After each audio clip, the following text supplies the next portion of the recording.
આવો આવો આવો. અરે ખુશ રહે બેટા, ખુશ રહે. શું કે જો બેટા, ભગવાનના ઘરે ફક્ત ભગવાનને જ પગે લગાય, અને તમને જોઈને ખૂબ આનંદ થયો મને. તમે ફરીથી આવ્યા. કેમ છો તમે બંને? પૂજારીજી, એક માઠા સમાચાર છે.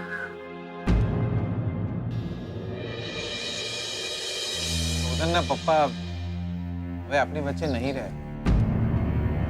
વર્ષો પહેલા અકસ્માત વખતે જ એમનો સ્વર્ગવાસ થઈ ગયો હશે. પણ ખબર હવે પડી. પોલીસ આવી હતી ઘરે, એમને આ બધું જણાવ્યું.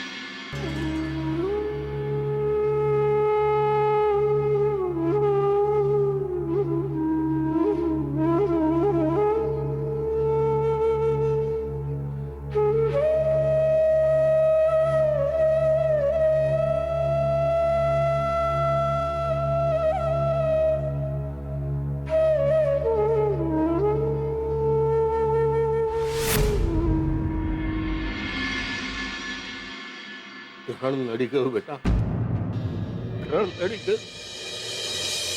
દર વર્ષે પ્રદ્યુમનની સલામતી માટે આપણે પૂજા વિધિ કરતા, અને આ જ વખતે ગ્રહણના કારણે વિધિ ના થઈ શકી.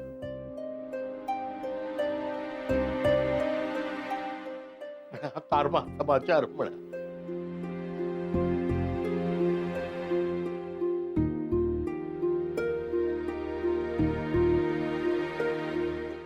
દેવી માએ નાથ મને શાંતિ આપે.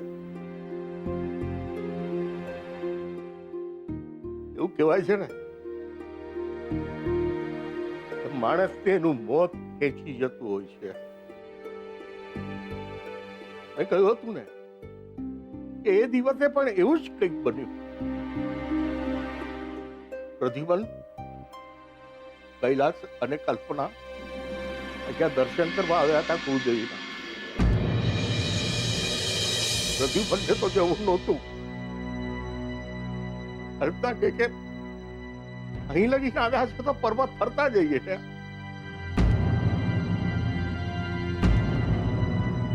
અને એ લોકો દર્શન કરીને અહીંયાથી નીકળ્યા.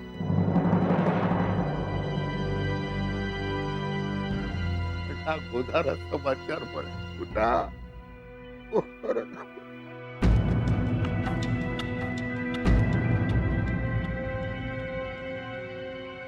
बहुत ખેંચી રહ્યું હતું ને, बहुत.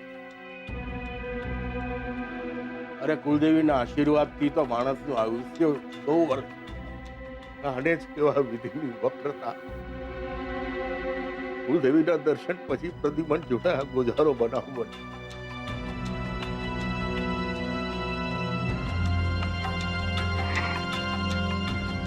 દેવી માના મને શાંતિ આપે માં.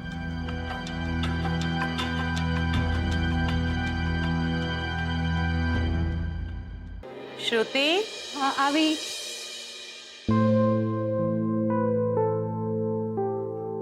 મને કહ્યું હોત તો હું પણ કુળદેવીના દર્શને આવત.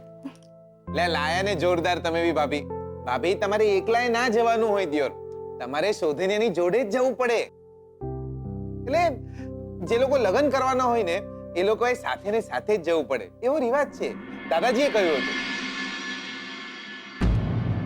દર્શન તો માત્ર એક બહાનું હતું, પણ કુળદેવીના મંદિરની બાજુમાં ને એક પહાડ છે. મારે એ પહાડ પર ફરવા જવું હતું.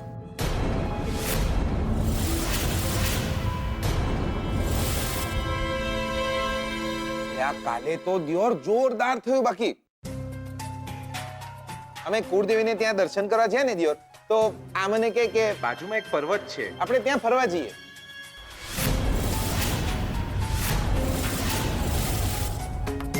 મારી તો ઈચ્છા જ નહીં, પણ તમે તો આમને જાણો જ છો, એટલે જીદ કરી કે આપણે જઈએ ને જઈએ. પછી શું, અમે પહોંચી ગયા ત્યાં. પછી શું થયું ખબર છે ભાભી? દેવર અમે તો પહોંચી ગયા પર્વત પર. હો વાવ, મજા આવી હશે ને તો. લા મજા નીકળી ગઈ દિયોર. લા પછી શું થયું ખબર છે ભાભી? લે આપણો પગ લપસી ગયો સટાક, અને આપણે તો કાચવાની જેમ ભેખડે લટકી જ ગયા.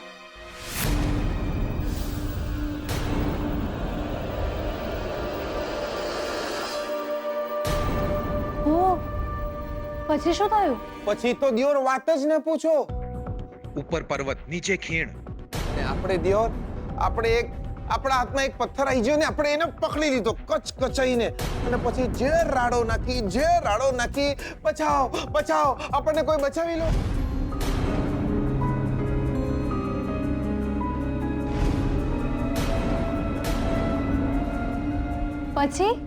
પછી દિયોર આપણને તો લાગ્યું કે આપણે તો આજે જ્યાં, એટલેમાં આ આવી ગયા.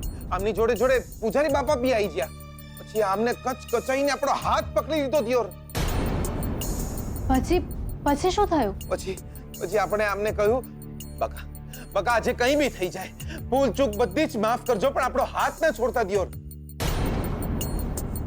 એ જો આપણો હાથ છોડી દે તો આપણી હાલત શું થાય ખબર છે?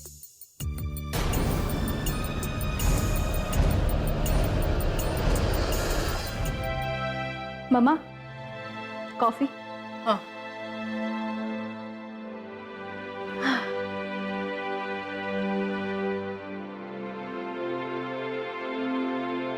મમ્મા, કેવો લાગ્યો જીગર તને? કેમ? અરે એમ જ પૂછું છું, કેવો લાગ્યો?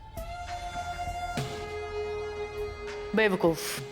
મમ્મા, હા, કારણ વગર જાતે હસતા અને બીજાને હસાવતા લોકો મને ઓલવેઝ બેવકૂફ લાગ્યા છે.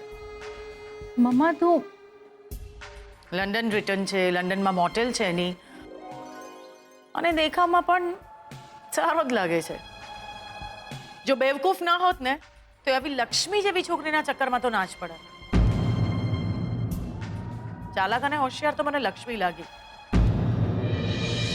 એને બિલકુલ ખબર છે કે ક્યાં શું અને કેટલું બોલવું.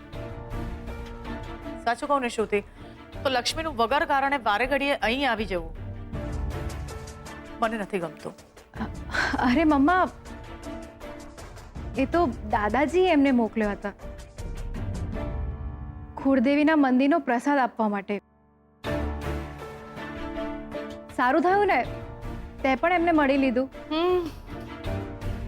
બસ હવે શોધન આવી જાય ને તો હું અને શોધન બંને કુળદેવીના મંદિરના દર્શન કરવા જઈશું. હું જઈ આવીશ કુળદેવીના મંદિરે. હા, હું પણ સ્વીટુ સાથે જઈશ દાદાજી. હા બેટા. દાદાજી એક વાત કહું, અમારે ત્યાં એટલે કે મેહોણાની પાસે જ ઊંઝા ગામમાં ઉમિયા માતાનું મંદિર છે. તમે કહેતા હો તો હું ત્યાં જઈ આવું. કાકા માટે પ્રાર્થના બી કરીશ અને ગરીબોને દાન દક્ષિણા બી આલી દઈશ. એ બાને થોડા દાડા મારા ઘરે બી રહે હું. શુભ કાર્ય માટે પૂછવાનું ન હોય દીકરા. તમારા બધાની આ ભાવના જ પ્રદ્યુમ્ન માટે શુભ છે. એક વાતનો ખ્યાલ રાખવાનો છે, પ્રદ્યુમ્નને ગમતું આપણે કરવાનું છે, અને આજે જે પૂજા વિધિ અધૂરી રહી ગઈ છે એ બધાએ મળીને પૂરી કરવાની છે.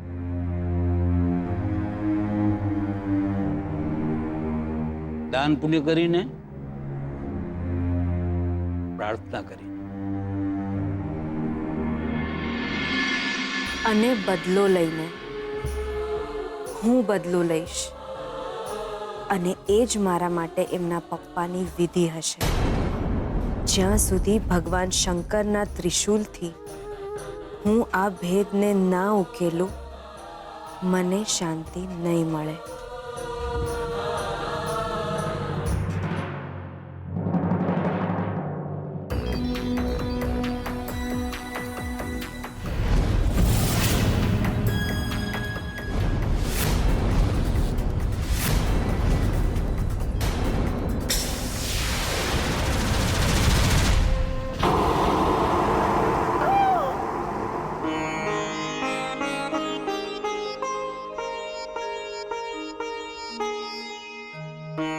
કેટલું સુંદર મંદિર છે.